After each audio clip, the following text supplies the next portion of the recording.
Good evening, everyone. I'm Don Arleth, and you're watching Flash News.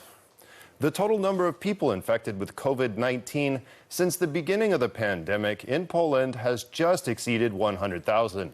Although the daily growth of new cases has just decreased slightly, it's still high. The Ministry of Health announced nearly 2,000 new infections in the last 24 hours.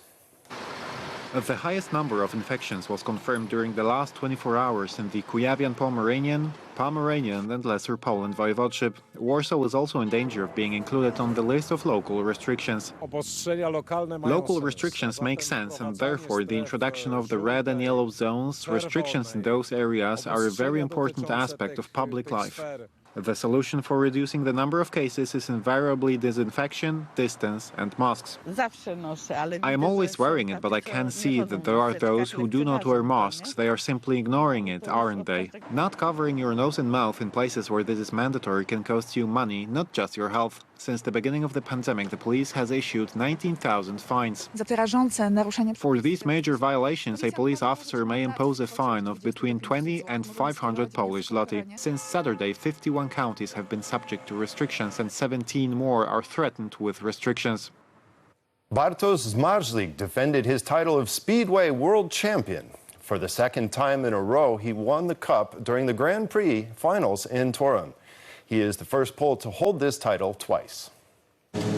As in the case of every world championship, the fight for victory was not easy. I knew that I had to drive better with higher gears because at the beginning I made a lot of mistakes and I chose the gear ratio badly twice. It was much better later. Despite the great joy, he was not satisfied with it, and by winning the last lap he took the whole pot. The old-new champion received congratulations on site from Prime Minister Mateusz Morawiecki and on Twitter from President Andrzej Duda. Which victory tastes better, the second or the first one? The second one tastes better. Don't say that the second one, because the first one does. I don't know which one, but both are certainly wonderful. Zmarzlik is 25 years old and has already won almost 50 medals. He always wanted to race. I really wanted to win, but I was also afraid because my motorbike didn't want to cooperate and the track was also not very good. Before Bartosz Zmarzlik, Jerzy Szczakiel and Tomasz Golob were individual speedway world champions, but both only once. Since becoming infected with COVID-19, the condition of U.S. President Donald Trump continues to improve, at least according to his doctors. It is also possible that he will soon be released from the hospital and continue his treatment in the White House. Doctors treating the President of the United States, Donald Trump, reported that his condition is improving. Regarding his clinical status, the patient continues to improve. He has remained without fever since Friday morning. His vital signs are stable. He continues to look and feel as well as he does today. Our hope is that we can plan for a discharge as early as tomorrow to the White House, where he can continue his treatment course. The White House published photos on which Donald Trump works remotely in the hospital. The American president delivered even a short speech in front of a camera. I came here, wasn't feeling so well. I feel much better now. We're working hard to get me all the way back. I have to be back because we still have to make America great again. We've done an awfully good job of that, but we still have steps to go and we have to finish that job. What happened to me happened also to millions of people all around the world, said Donald Trump. We will defeat the virus. But it is a difficult opponent indeed. 7.5 million US citizens have already been diagnosed with COVID-19. The Committee on Foreign Affairs of the House of Representatives voted unanimously on a resolution expressing support for the 3 Cs initiative. As emphasized, the initiative will undoubtedly strengthen energy independence and infrastructure security in Central and Eastern Europe. The document will now be submitted to the full House of Representatives for voting. The document expresses support for the 3 Cs initiative in its efforts to increase energy resilience and connectivity of infrastructure in Central and Eastern Europe.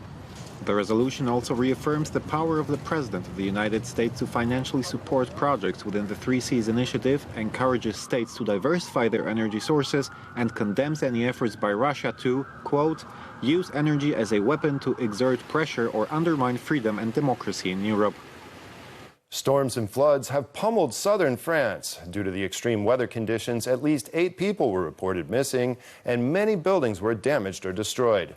In some cases, entire villages were washed away by the floods.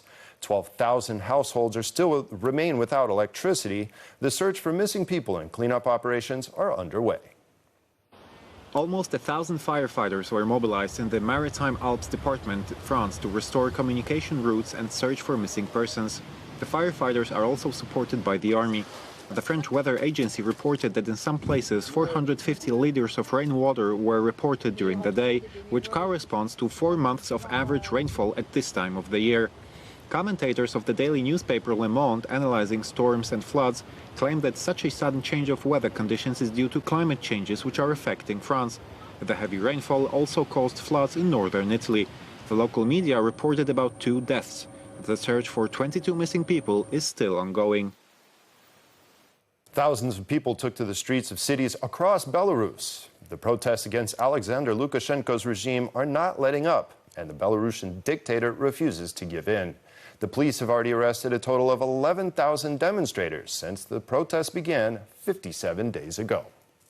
The fight for freedom and democracy in Belarus is not over. People are demonstrating peacefully, even though the authorities respond in a brutal way.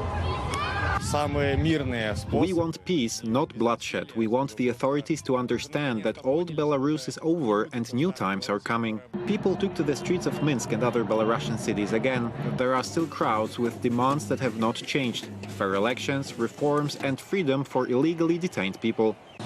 Although the price paid by the citizens of this country is high indeed. People are dying. More than 11,000 people have been detained so far, and there are already over 100 political prisoners. But none of the protesters are leaving the road that leads to freedom. Even before the election, crowds gathered at rallies of the opposition leader Svetlana Tsikhanouskaya. These are photos from July. And these are the demonstrations after the announcement of the fraudulent election results. And today's demonstrations, 100,000 people in Minsk. The Vatican published a new encyclical by Pope Francis entitled Fratelli Tutti, All Brothers, inspired by the teachings of St. Francis of Assisi. The most recent papal document is described in the Vatican as a compass in times of pandemic. Fraternity between people, nations and countries is what we should learn from the difficult times we live in. This is one of the most important messages of Pope Francis' latest encyclical. He writes that the pandemic has revealed an illusory sense of security and the inability to unite in the face of an emergency. At the same time, however, it made us realize that we are one. We are sailing in one and the same boat, and we are very dependent on each other. That is why fraternity and solidarity, especially towards the weaker ones, are so important.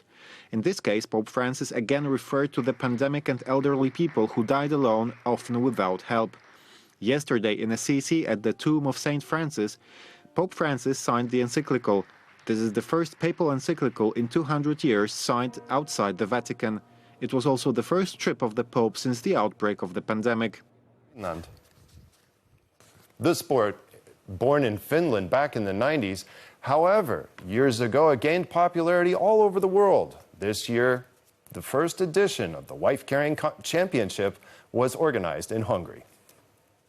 The competition took place in the village of Tapiobiski in eastern Hungary. 12 pairs took part in it, which had to overcome many obstacles to reach the finish line. The entire weight of the competition rested on the shoulders of the gentlemen, although the ladies were also not in a privileged position. Privileged, however, are those who can with their own eyes admire this exquisite piece of jewelry. An extremely rare stone was put up for auction in Hong Kong. It is a white oval diamond without flaws and a diamond cut. It weighs 102 carats. The jewelers have no doubts. It is one of the wonders of the world. The auction is set to take place tomorrow. As if there is no tomorrow, just try. This is a culinary proposition for the bravest. One of the plantations in the English county of Bedford invites you to taste really hot chili peppers. The owners even say that they are the hottest in the world. However, they encourage guests to taste themselves because they want to encourage people to find out the qualities of the peppers and have their own opinion. Well, one of the qualities is certain the most decisive one. Its spiciness. The Cambridge siblings were determined to learn more from David Attenborough. The 94-year-old scientist, writer and creator of many nature films was happy to give them an interview. Hello, David Attenborough. 7-year-old George asked what kind of animal will be extinct as the next one.